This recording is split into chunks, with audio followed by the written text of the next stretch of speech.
नमस्कार दोस्तों, मैं मुकेश प्रभाकर और आप देख रहे हैं प्रभाकर एकेडमी यूट्यूब चैनल।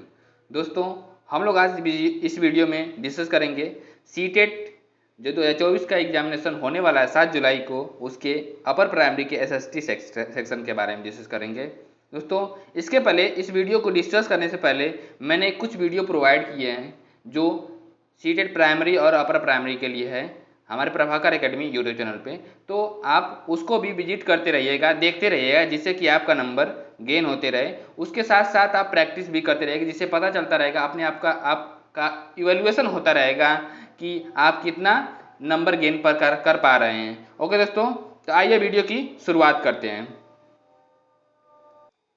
दोस्तों, मैं बता दूं कि हमने पिछली क्लासेज में जो पिछली वीडियो थी उसमें हमने जीव मंडल के बारे में डिस्कस कर लिया था, मीन्स बायोस्फीयर के बारे में डिस्कस कर लिया था। आज हम लोग डिस्कस करेंगे क्या, नेक्स्ट पॉइंट क्या है, पृथ्वी के आंतरिक भाग में डिस्कस करेंगे। क्या पृथ्वी का आंतरिक भाग क्या होता है, the interior of the earth का आंतरिक भाग क्या होता है उसके बारे में डिस्कस करेंगे। क्या एक प्याज की तरह पृथ्वी भी एक के ऊपर एक संकेंद्री परतों से बनी है। प्याज जैसे होती है ना, एक परत के बाद दूसरी परत आती है होती है ना, वैसे ही पृथ्वी भी बनी है। ठीक है, पृथ्वी की सतह सबसे ऊपरी परत को परपटी बोलते हैं। क्या बोलते हैं? परपटी, क्रस्ट कहते हैं उसको। ठीक है, यह सबसे पतली परत होती है। परपटी जो होती है सबसे पतली परत होती है।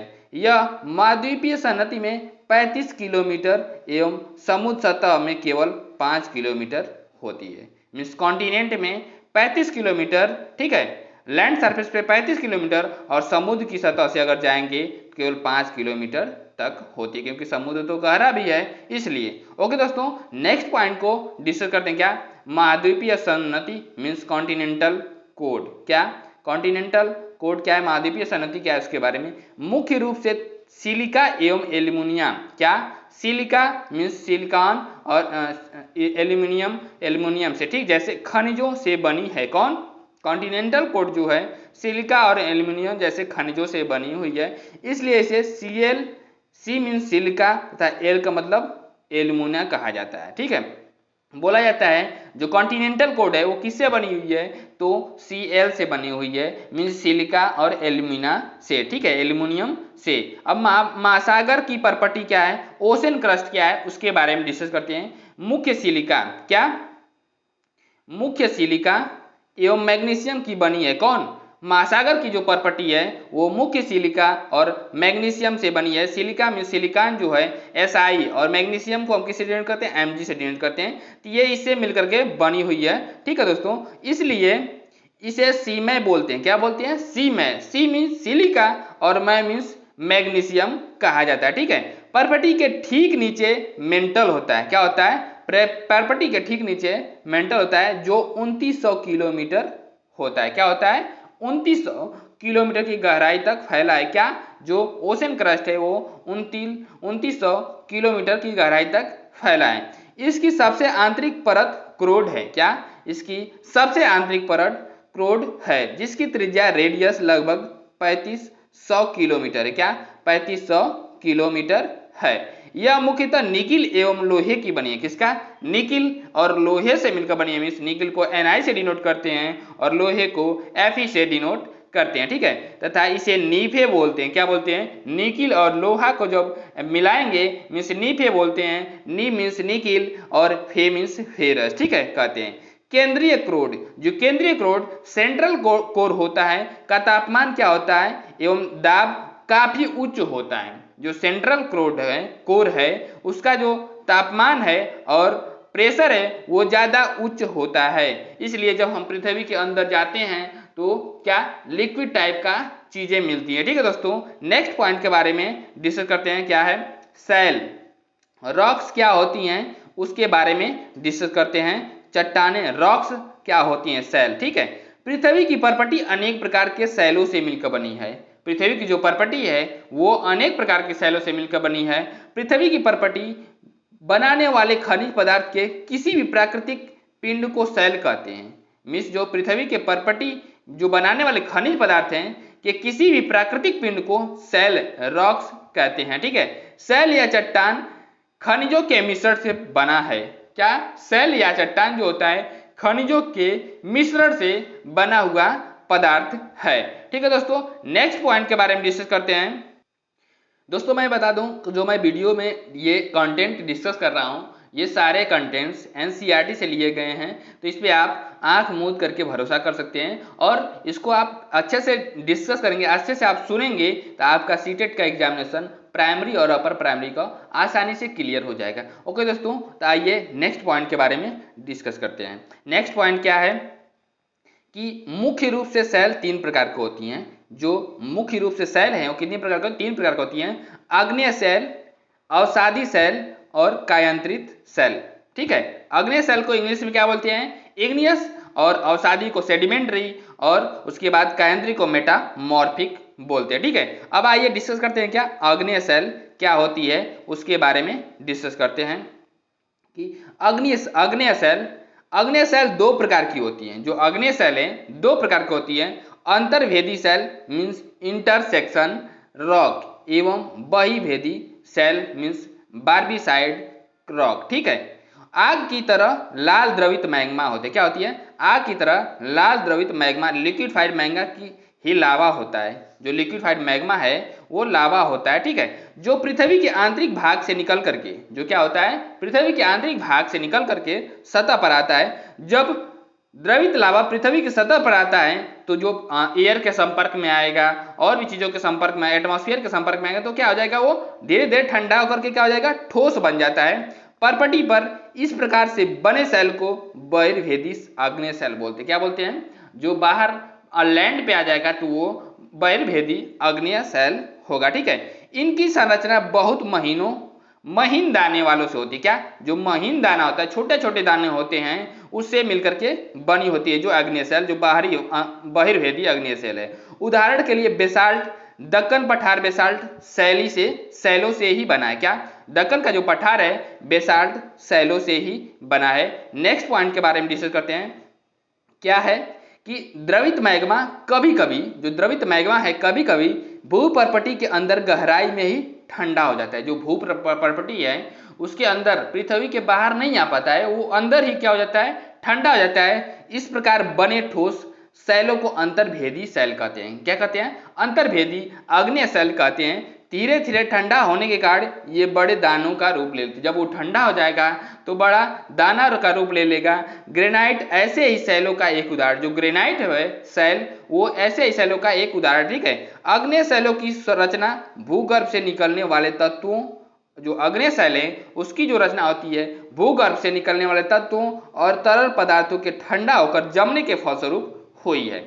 ये तरल पदार्थ पृथ्वी के आंतरिक भागों में गर्म एवं पिघले हुए रूप में रहते हैं। जो तरल पदार्थ है वो पृथ्वी के आंतरिक भाग में क्या होते हैं? गर्म एवं पिघले हुए रूप में रहते हैं। इसे हम क्या कहते हैं? मैग्मा कहते हैं। जो गर्म और पिघले हुए रूप में रहते हैं उसको मैग्मा कहते हैं। जब यह मैग्मा पृथ्वी के अंदर धरातल पर पहुंचता है, जो पृथ्वी की जब धरातल पर जब पहुंचता है, सरफेस पर पहुंचता है तो लावा कहलाता है। क्या कहलाता है? लावा कहलाता है। ग्रेनाइट, बेसाल्ट, गैब्रो और डायोराइट आग्नेय सेल के प्रमुख उदाहरण हैं। कौन कौन?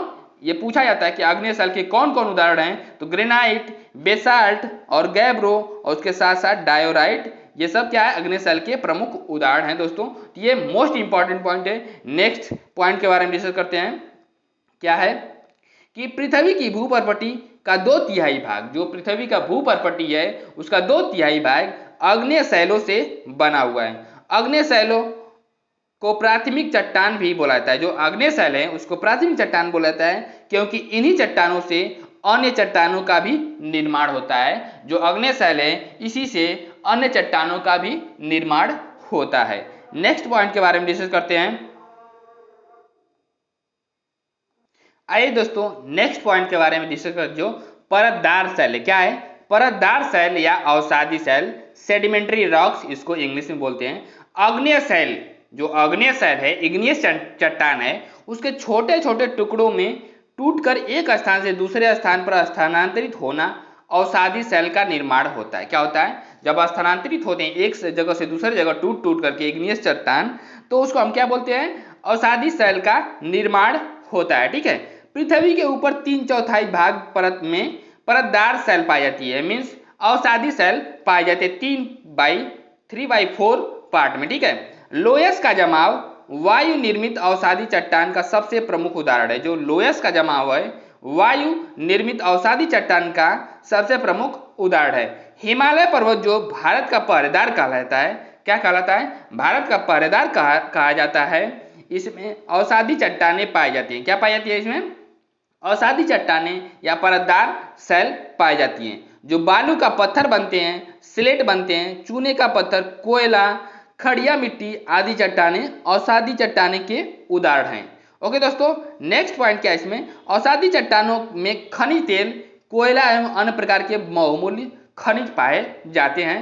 नेक्स्ट पॉइंट क्या है? रूपांतरित सेल के बारे में डिस्कस करते हैं। रूपांतरित मेटामॉर्फिक जो सेल है उसके बारे में डिस्कस करते हैं। जो मेटामॉर्फिक रॉक है, ये चट्टानें अन्य चट्टानों के रूप परिवर्तन के फलस्वरूप निर्मित होती है। जो अन्य चट्टानें जैसे क्या है, अवसादी चट्टान है, इग्नियस चट्टान है, इनके रूप परिवर्तन के फलस्वरूप ये निर्मित होते हैं। अवसादी सेल तथा आग्नेय सेलों में दाब व ताप के कारण, जैसे दाब मतलब प्रेशर हो जाएगा और बार बार धूप होता रहेगा, धूप होगा, उसके बाद उस पर बारिश होगा, इसके कारण क्या होता है? परिवर्तन के कारण फलस्वरूप रूपांतरित सेल का निर्माण होता है। जैसे भू परत के नीचे दाब ताप द्वारा सेल के स्लेट, डोलोमाइट तथा खड़िया मिट्टी चाक अत्यधिक ताप के कारण संगमरमर में बदल जाते हैं। किसमें बदल जाते हैं? संगमरमर में बदल जाते हैं। कोयला हीरे में बदल जाता है। जो कोयला है वो हीरे में बदल जाता है, डायमंड में बदल जाता है। संगमरमर चूने के पत्थर का रूपांतरित सेल है। जो संगमरमर है चूने के पत्थर का रूपांतरित सेल है। ओके दोस्तों, नेक्स्ट पॉइंट के बारे में डिस्कस करते हैं। जो सॉइल इरोजन क्या होता है, मींस अपरदन क्या है, उसके बारे में डिस्कस करते हैं। इरोजन पृथ्वी की सतह के टूटकर घिस जाने को अपरदन कहते हैं। जो पृथ्वी का जो जिसमें क्रॉप उगाया जाता है वो वाली परत अगर टूट करके घिस करके दूसरी जगह चली जा रही है तो उसको अपरदन बोलेंगे। अपरदन की क्रिया के द्वारा सतह नीची हो जाती है। जो सतह है ऊपर का जो मेन पार्ट जिसमें क्रॉप उगाया जाता है वो नीचे हो जाता है तथा निक्षेपण की प्रक्रिया के द्वारा इनका फिर से निर्माण होता है। जो ऊपर की जो मिट्टी होती है वो इसका फिर से निर्माण डिपोजिशन के कारण होता है, जब नदियां दूसरे जगह से काट करके दूसरी जगह ला करके छोड़ देती हैं तब, ठीक है। ये दो प्रक्रियाएं बहते हुए जल, वायु तथा बर्फ के द्वारा होती हैं। कौन? अपरदन और निक्षेपण, दो प्रक्रियाएं ये जल और वायु तथा बर्फ के कारण होती हैं। नेक्स्ट क्या पॉइंट? वायु जल आदि अपरदित पदार्थ को एक स्थान से दूसरे स्थान पर ले जाते हैं और फलस्वरूप एक स्थान पर निक्षेपित करते हैं। अपरदन एवं निक्षेपण ये एक प्रक्रम है। क्या है? अपरदन और निक्षेपण के प्रक्रम पृथ्वी के धरातल पर विभिन्न स्थलाकृतियां का निर्माण करते हैं। जो अपरदन और निक्षेपण होता है इससे अलग अलग प्रकार की स्थलाकृतियां बनती हैं। आइए नेक्स्ट पॉइंट के बारे में डिस्कस करते हैं। तो दोस्तों मैं बता दूं कि विश्व की सबसे गहरी खान, विश्व की जो सबसे गहरी खान है दक्षिण अफ्रीका में स्थित है तथा इसकी गहराई 4 किलोमीटर है। क्या है? 4 किलोमीटर गहराई है। तेल की खोज इंजीनियर में 6 किलोमीटर गहराई तक खोद चुके हैं। जो तेल की जो खोज करते हैं लोग समुद्रों में वो 6 किलोमीटर गहराई तक अब तक खोद चुके हैं मैक्सिमम, ठीक है। पृथ्वी के केंद्र तक पहुंचने के लिए समुद्र की सतह पर 6000 किलोमीटर तक खोदना पड़ेगा। कितना? 6000 किलोमीटर तक खोदना पड़ेगा। मीन्स कहने का मतलब क्या है, जो पृथ्वी की त्रिज्या है वो 6371 किलोमीटर है। कितना है? 6371 किलोमीटर है। तो ये असंभव है कि पृथ्वी की त्रिज्या तक कोई भी खोद सके। ओके दोस्तों, कभी कभी माइंड में आता है क्या कभी ऐसा हो सकता है क्या पृथ्वी को इस पार से उस पार तक छेदा जा सकता है क्या? लेकिन ऐसा कोई भी चीज संभव नहीं है। ओके दोस्तों, माइंड ही है, इमेजिनेशन आ सकता है। आइए नेक्स्ट पॉइंट के बारे में डिस्कस करते हैं। पृथ्वी के आयतन, पृथ्वी का आयतन का केवल 1% हिस्सा पर्पटी है। जो पर्पटी क्रस्ट है वो पृथ्वी के आयतन का केवल 1% हिस्सा है, ठीक है। 84% जो 84% मेंटल है। क्या है? 84% मेंटल है और 15% हिस्सा क्रूड है। पृथ्वी की त्रिज्या 6371 किलोमीटर होती है। कितनी होती है? 6371 किलोमीटर पृथ्वी की त्रिज्या होती है। दोस्तों लगभग कभी कभी 64 भी माना जाता है, तो 6371 अगर ऐसे ऑप्शन में दिया है तो 6371 मार देंगे ऑप्शन तो सही हो जाएगा। अगर 6400 दिया है और 6371 नहीं दिया है तो 6400 भी मार सकते अप्रोक्सीमेट में, ठीक है। इग्नियस, इग्नियस लैटिन शब्द इग्निस जिसका अर्थ अग्नि होता है उससे लिया गया। किससे लिया गया है? लैटिन शब्द से लिया गया, ठीक है। सेडिमेंट्री कहां से आए? लैटिन शब्द सेडिमेंट से लिया गया, सेडिमेंटम से लिया गया, जिसका अर्थ क्या होता है? स्थिर होना, मतलब कि एक जगह नीचे दब जाना, ठीक है। मेटामॉर्फिक किससे लिया गया है? ग्रीक शब्द मेटामॉर्फस जिसका अर्थ होता है रूप में परिवर्तन, रूप में परिवर्तन, ये मेटामॉर्फस मेटामॉर्फस होता है। जीवाश्म क्या होता है? फॉजिल क्या होता है? शैलों की परतों में दबे मृत पौधे, जो मृत पौधे हैं या जंतुओं के अवशेषों को जीवाश्म कहते हैं, फॉजल्स कहते हैं, ठीक है। अब जब फॉजल्स से अगर फ्यूल बन जाएगा तो उसको हम फॉजल फ्यूल्स कहेंगे। नेक्स्ट पॉइंट के बारे में डिस्कस करते हैं, क्या है? धरातल के रूप, धरातल के कौन कौन से रूप हैं उसके बारे में डिस्कस करते हैं। हिमालय, आल्पस, राकीज, एंडीज आदि मोरदार पर्वत हैं। क्या है? मोरदार वलित पर्वत के प्रमुख उदाहरण हैं। भारत में विंध्याचल और सतपुड़ा पर्वत, जो भारत में विंध्याचल और सतपुड़ा पर्वत है, ब्लैक पर्वत तथा नर्मदा व ताप्ती नदियां भ्रंश घाटी के उदाहरण हैं, भ्रंश घाटी के उदाहरण हैं, ठीक है दोस्तों, ठीक है। नेक्स्ट पॉइंट के बारे में डिस्कस करते हैं, वी आकार की घाटी। वी आकार की घाटी क्या होती है उसके बारे में डिस्कस करते हैं। नदी पर्वतीय क्षेत्र में अपनी तली को काट करके, क्या? नदी जो होती है पर्वतीय क्षेत्र में अपने तली को काट करके उसे गहरा करती है।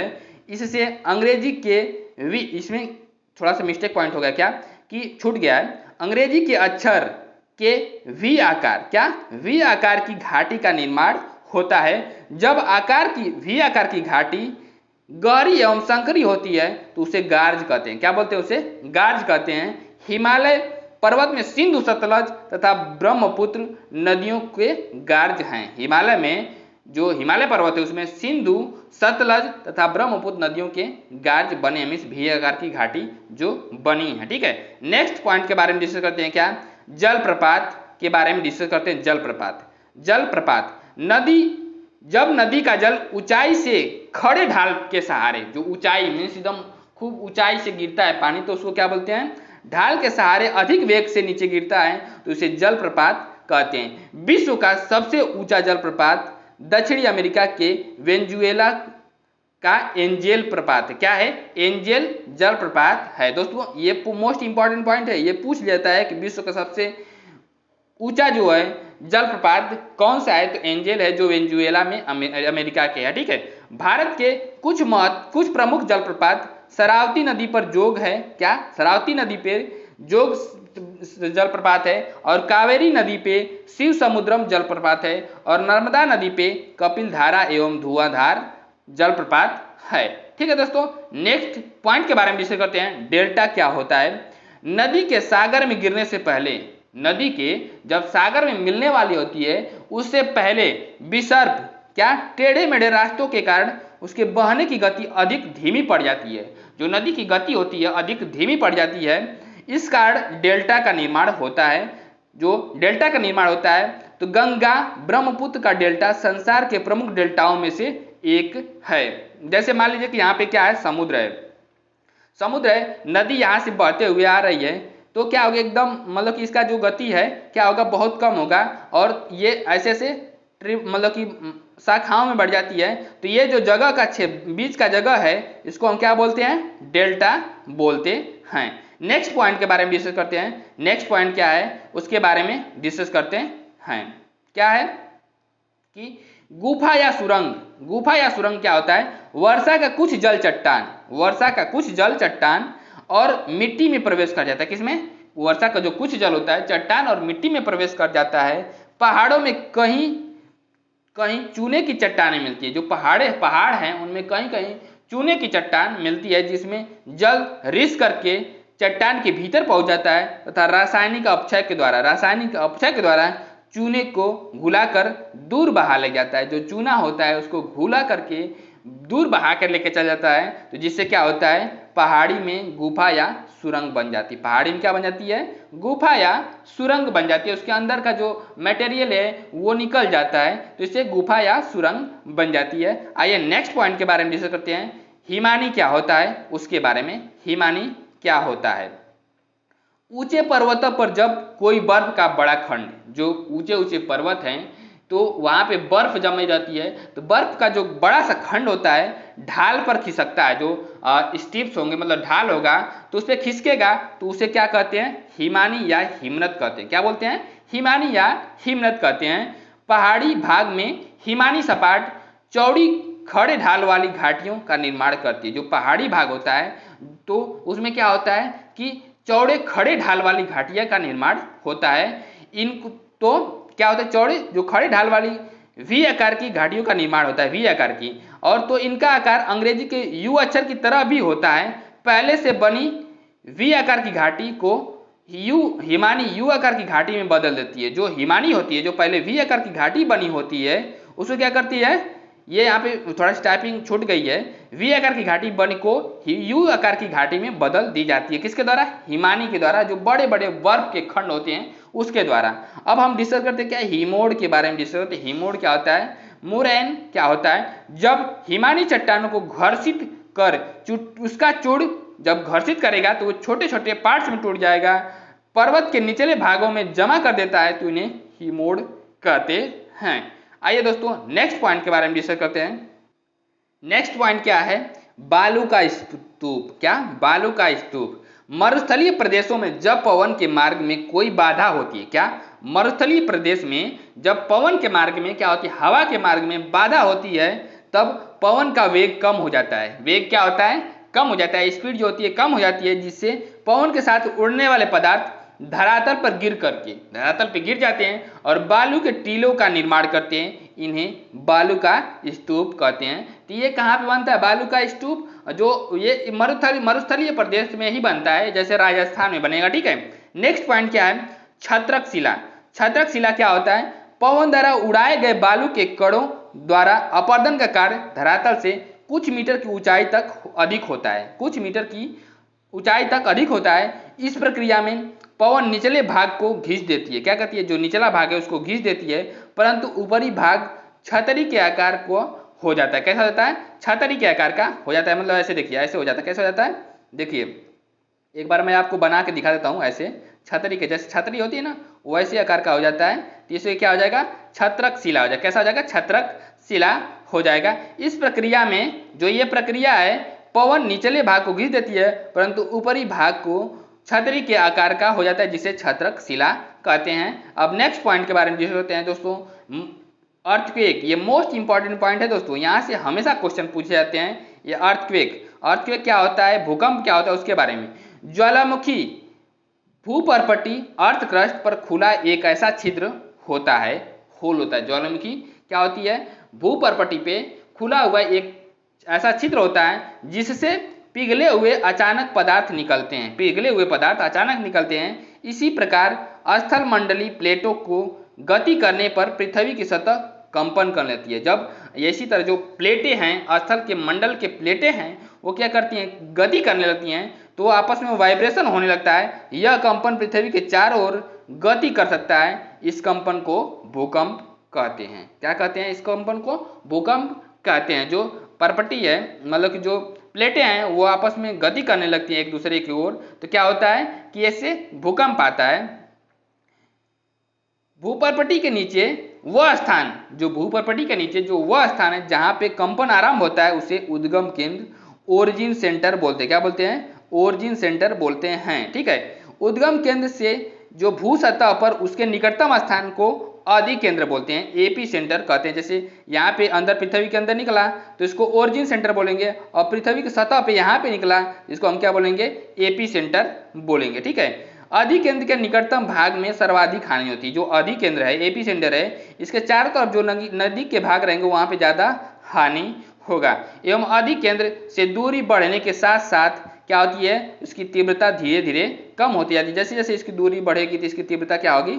कम होते चली जाएगी। नेक्स्ट पॉइंट के बारे में डिस्कस करते हैं। जो नेक्स्ट पॉइंट क्या है, इसी में नेक्स्ट पॉइंट क्या है कि भूकंप का मापन करने वाले यंत्र को भूकंप लेखी बोलते हैं। क्या बोलते हैं? जो भूकंप का मापन करने वाला यंत्र है उसको भूकंप लेखी बोलते हैं। मीन्स सिस्मोमीटर, या देखिए ऑप्शन में सिस्मोमीटर भी आ सकता है या सिस्मोग्राफ भी आ सकता है, तो ये दोनों हो सकते हैं सही। ठीक है। सिस्मोमीटर और सिस्मोग्राफ कहते हैं भूकंप की तीव्रता रिक्टर स्केल पर मापी जाती है। जिस स्केल पे मापी जाती है भूकंप की तीव्रता उसको रिक्टर स्केल बोलते हैं। नेक्स्ट पॉइंट के बारे में डिस्कस करते हैं। क्या जिस भूकंप की तीव्रता 2 अथवा उससे कम होती है, 2 अथवा 2 उससे कम होती है, तो उसका प्रभाव नहीं के बराबर होता है, मतलब उसका कोई भी इफेक्ट नहीं होता है। जिस भूकंप की तीव्रता 5 होती है वह वस्तुओं के गिरने में से क्षति पहुंचा सकता है। वस्तु कोई भी वस्तु रहेगी तो गिर जाएगी तो उसे क्षति पहुंचा सकता है। नेक्स्ट इसमें क्या है कि जिस भूकंप की तीव्रता 6 अथवा उससे अधिक होती है तो वह बहुत शक्तिशाली और तीव्रता जिसकी तीव्रता 7 रहेगी तो अथवा अधिक इससे रहेगी तो वह सर्वाधिक शक्तिशाली समझा जाता है। ओके दोस्तों, आइए जलप्रपात के बारे में डिस्कस करते हैं। क्या नेक्स्ट पॉइंट क्या है? जलप्रपात मीन्स वाटरफॉल्स। इस समय गर्मी का मौसम है, लोग जलप्रपात में मीन्स वाटर पार्क में जाना बहुत पसंद करेंगे। ओके दोस्तों, अगर आपको भी इस टाइम मिले तो आप भी जा करके नदियों में या स्विमिंग पूल में घूम आइएगा क्योंकि गर्मी का मौसम है। ठीक है, ओके दोस्तों, आइए क्या जलप्रपात है उसके बारे में डिस्कस करते हैं। सबसे ऊंचा जलप्रपात दक्षिण अमेरिका के वेनेजुएला का एंजल जलप्रपात है। क्या सबसे ऊंचा जलप्रपात जो दक्षिण अमेरिका के वेनेजुएला का एंजल जलप्रपात है। दोस्तों ये मोस्ट इंपॉर्टेंट पॉइंट, ये पूछा जाता है। ठीक है, अन्य जलप्रपात उत्तरी अमेरिका में कनाडा तथा संयुक्त राज्य अमेरिका की सीमा पर स्थित नियाग्रा जलप्रपात है। कौन है? नियाग्रा जलप्रपात उत्तरी अमेरिका और कनाडा और संयुक्त अमेरिका की सीमा पर स्थित है नियाग्रा जलप्रपात। ठीक है, और अफ्रीका में जाम्बिया है, जिम्बाब्वे अफ्रीका में जाम्बिया एवं जिम्बाब्वे की सीमा पर स्थित विक्टोरिया जलप्रपात है। कौन सा? विक्टोरिया जलप्रपात है। ठीक है, नेक्स्ट पॉइंट के बारे में डिस्कस करते हैं। क्या रिवर, नदी क्या है उसके बारे में डिस्कस करते हैं। नदी, रिवर। क्या नदी के जल से दृश्य भूमि का अपर्दन होता है। नदी जो होती है क्या करती है, वो जो अगल बगल के जो भूमि होती हैं उसका अपर्दन करते हुए जाती है, मीन्स इरोजन। ठीक है, जब नदी किसी खड़े ढाल वाले स्थान से अत्यधिक कठोर शैल या खड़े ढाल वाली घाटी में गिरती है तो यह जलप्रपात बनाती। क्या बनाती है? जलप्रपात बनाती। जब खड़े ढाल से गिरेगी तो जलप्रपात बनाएगी।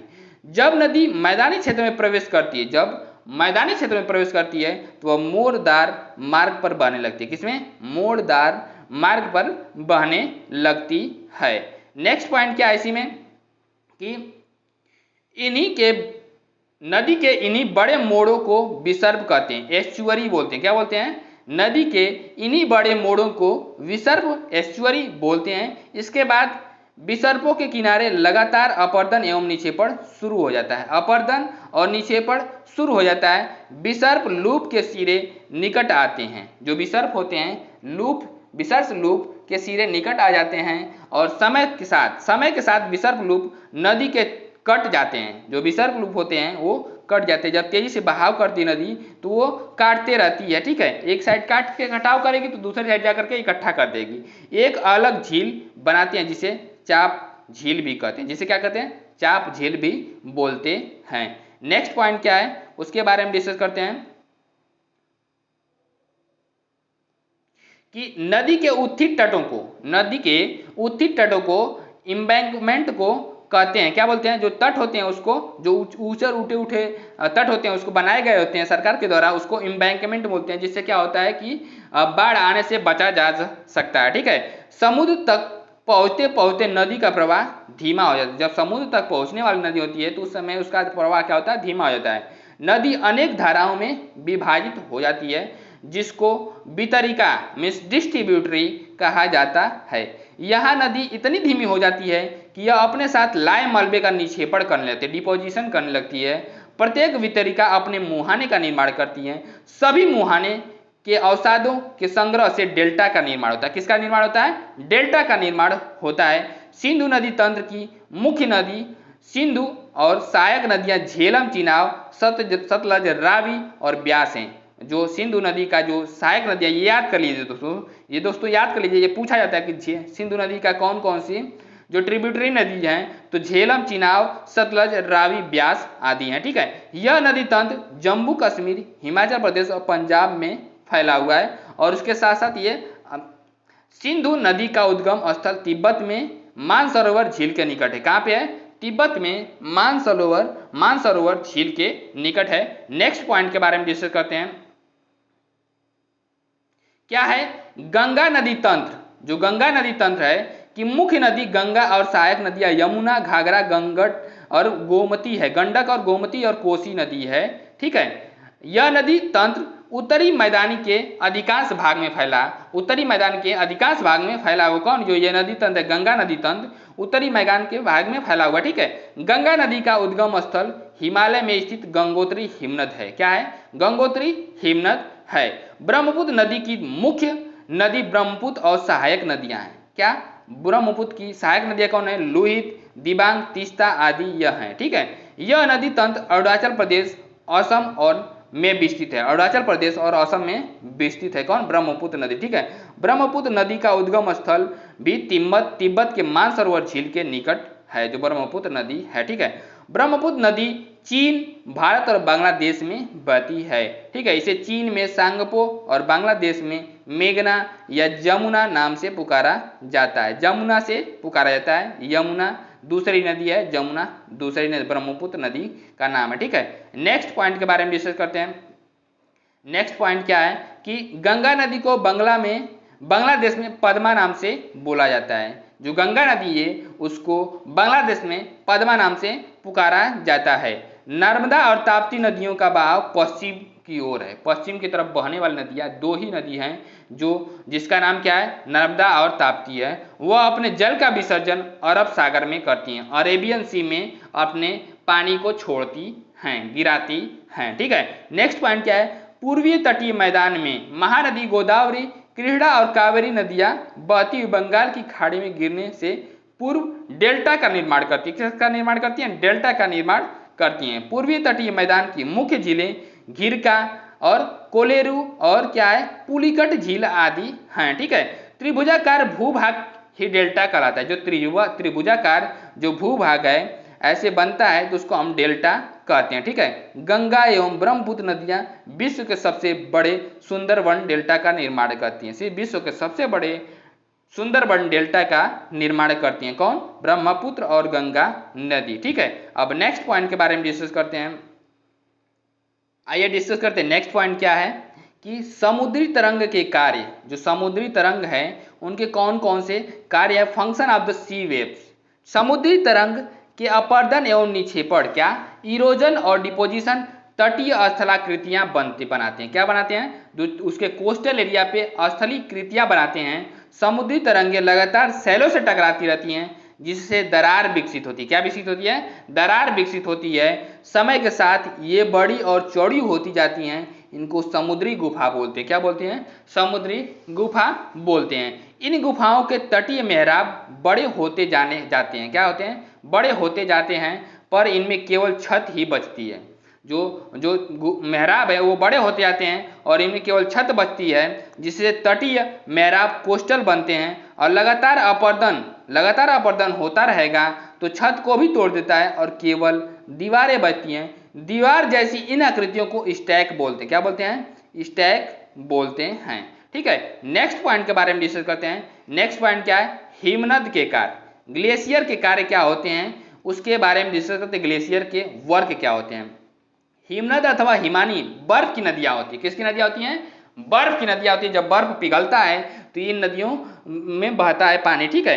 हिमनद अपने नीचे की कठोर चट्टानों से, हिमनद जो होता है अपने नीचे की कठोर चट्टानों से गोलाश्मी मिट्टी पत्थरों को अपरदित कर देती है। किसको, जो गोलाश्मी मिट्टी होती हैं और जो पत्थर होते हैं उसको अपरदित कर देती हैं और गोलाश्मी मिट्टी एवं पत्थरों के भूदृश्य का अपर्दन करती हैं। हिमनद गहरे गर्तों का निर्माण करते हैं। क्या करते हैं, जो हिमनद होते हैं गहरे गहरे खाइयों का निर्माण करते हैं।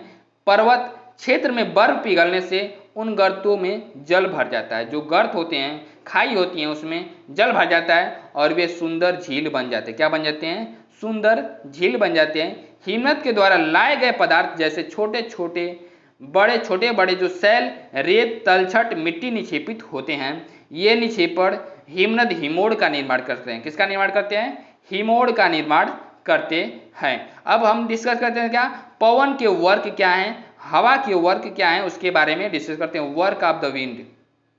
रेगिस्तान में पवन अपर्दन एवं निक्षेपण करती है, इरोजन एवं डिपोजिशन करती है, ये प्रमुख कारण है। ठीक है, रेगिस्तान में छत्रक के आकार के सेल देखे जाते हैं, जो छत्रक के सेल के आकार के सेल देखे जाते हैं, जिन्हें सामान्यतः छत्रक सेल मशरूम रॉक्स कहते हैं। ठीक है, पवन सेल के ऊपरी भाग की अपेक्षा, जो पवन सेल होता है के ऊपरी भाग की अपेक्षा निचले भाग को आसानी से काटती है, इसलिए ऐसी सेल के आधार संकीर्ण और शीर्ष जो होता है विस्तीर्ण होता है। आधार जो रहेगा पतला हो जाएगा और शीर्ष जो रहेगा क्या, चौड़ा हो जाएगा।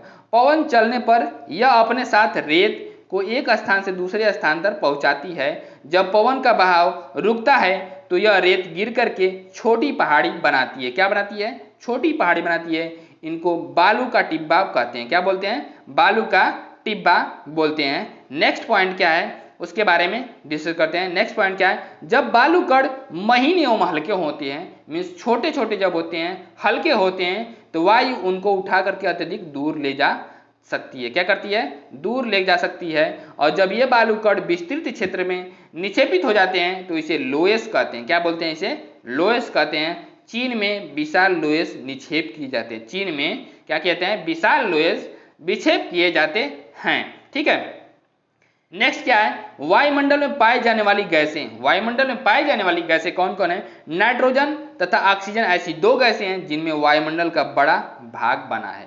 जो वायुमंडल में नाइट्रोजन जो है 78% है और ऑक्सीजन क्या है 21% है। नाइट्रोजन वायु में सबसे अधिक पाई जाने वाली गैस है, लगभग 78%, और ऑक्सीजन की मात्रा लगभग 21% है। आर्गन की मात्रा क्या, लगभग 0.93% है। आइए नेक्स्ट पॉइंट के बारे में डिस्कस करते हैं। क्या है कि कार्बन डाइऑक्साइड की मात्रा लगभग 0.03 हमारे वायुमंडल में पाई जाती है। CO2 means carbon dioxide. ठीक है, इन अन्य सभी गैसों के अलावा धूल के छोटे छोटे कण भी हवा में मौजूद होते हैं। छोटे छोटे जो कण होते हैं वो हवा में मौजूद होते हैं।